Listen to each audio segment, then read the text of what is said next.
Well, this was supposed to be out on Valentine's Day. I usually like to do something a little fan servicey for this day, and well, this year I picked Neptunia versus Senra Kagura, and well, I found this game to be a mixed bag, and not in a way I expected. It played it way safer in a lot of areas that I thought it would go all out.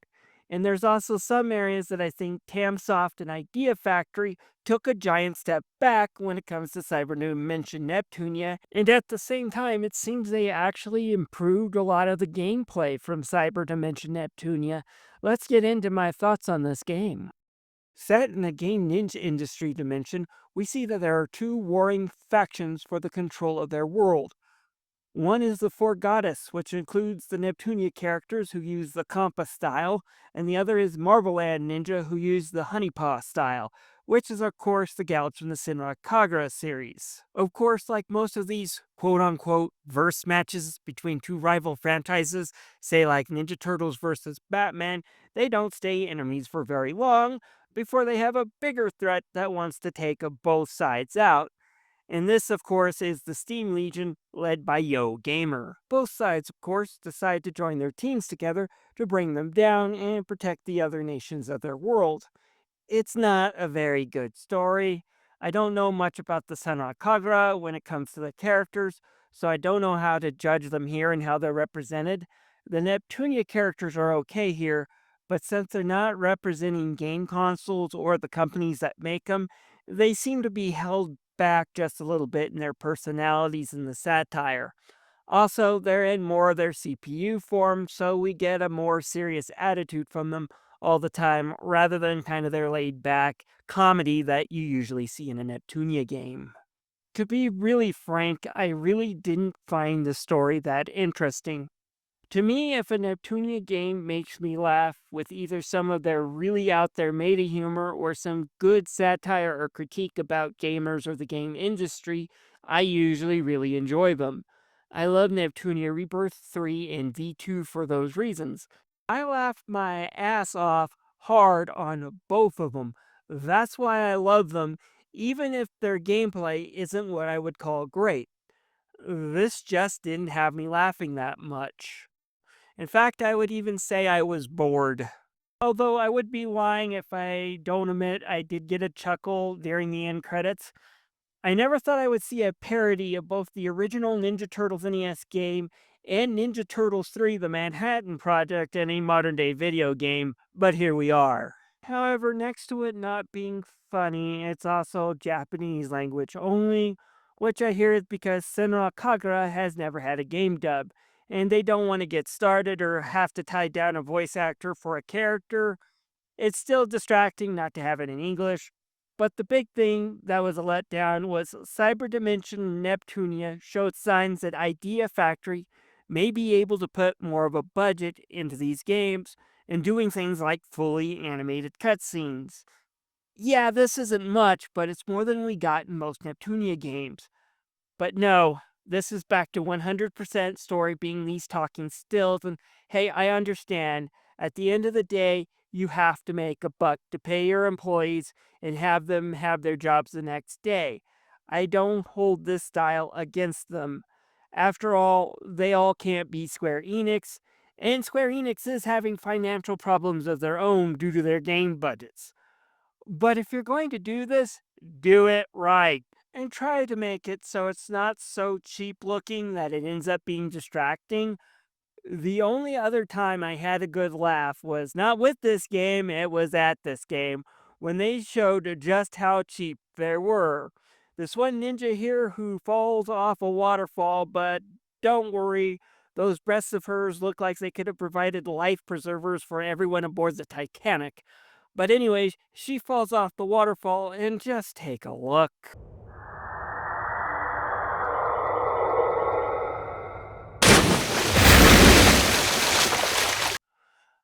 I mean, what was that? I would like to congratulate whatever intern at Idea Factory and Tamsoft learned how to use masking and keyframes in a video editor. Look, I can do the same thing, except I'll use Mario.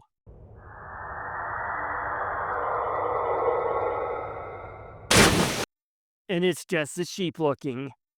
And then finally, we also have this Jet character, an amnesiac ninja that attacks the group and then joins the group.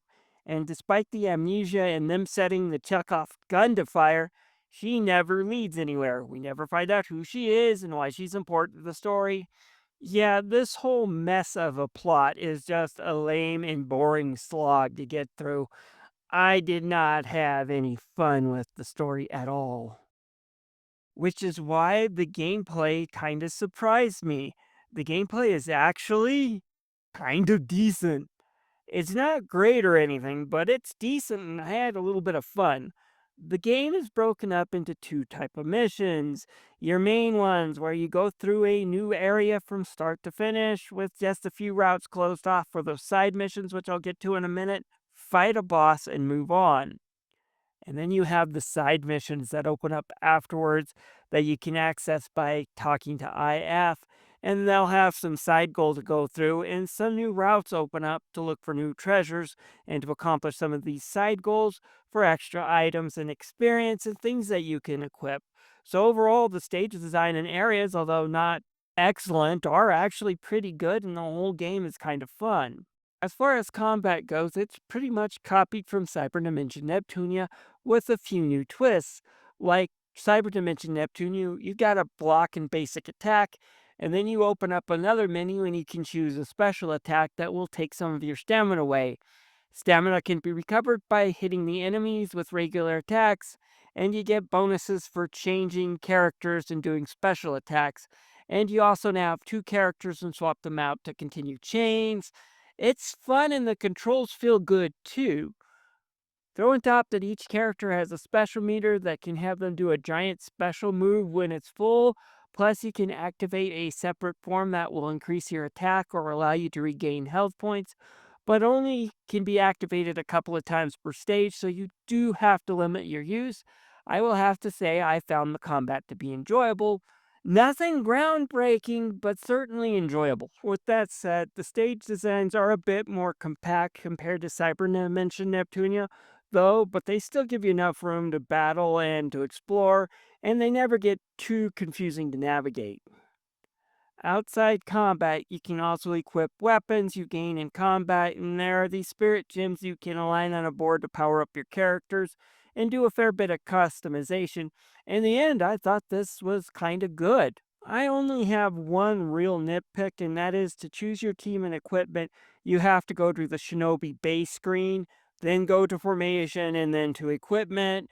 This is a pain, and it never prompts you if you want to change your character or your layout before you start any missions. I think a character select screen should show up whenever I pick a mission, with the last two I selected, of course, being default, so I can skip it too if I don't want to change anything.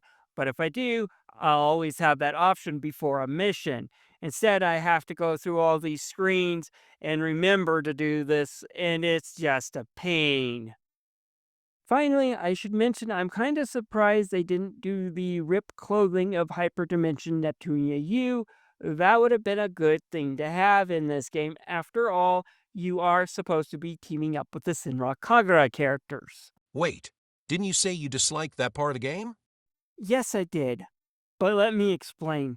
I didn't hate the idea. I understood what they were doing back in Hyperdimension U.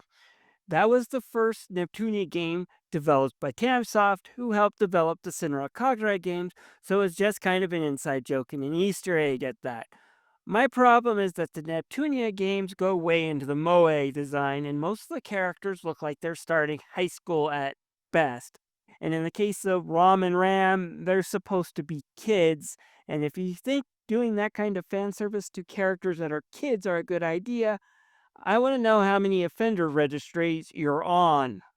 However, in this game, all the Neptunia characters are in their more adult CPU form, and all the Senra Kagura characters look like they're adult college co-eds. Go ahead and do the rip clothes gag. You're doing an official crossover, and every characters look like they're of age. It's kind of surprising to me that despite the setup, they didn't do it. They played it safe. It also makes this game seem entirely tame, even for Neptunia standards, nonetheless Senra Kagura. Graphics in this game are pretty good. for Neptunia standards. Again, this looks early PS4, but it's done well. Each area looks different and has a different vibe, even when it's just forest areas, which there are about two or three, but the vibes they send out let me know this is a different forest area.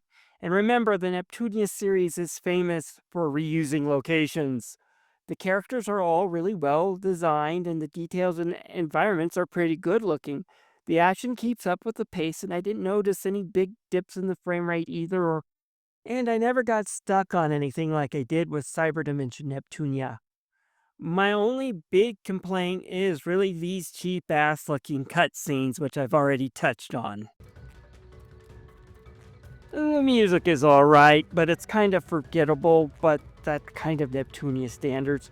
And again, all the voice acting is in Japanese. I understand the reason, but that didn't help my enjoyability of the game, especially when the story is already so boring. Overall, sound quality is okay, but nothing to write home about. Well, I don't recommend this game at full price. $60, that's a hell no. But I don't feel like I got ripped off for the $15 I paid for it on sale, so put it on a Steam wishlist and wait for a sale. The game story is really boring, but the action stages are cool. There's plenty of customization for the characters. The graphics are competently done, so I do recommend giving this one a try at least once. Just skip the story segments. Anyways, this is Tommy the Game Master signing out. If you played this game, please let me know your opinion down in the comments below. Also, leave a like and subscribe. I'll see you guys later. Bye.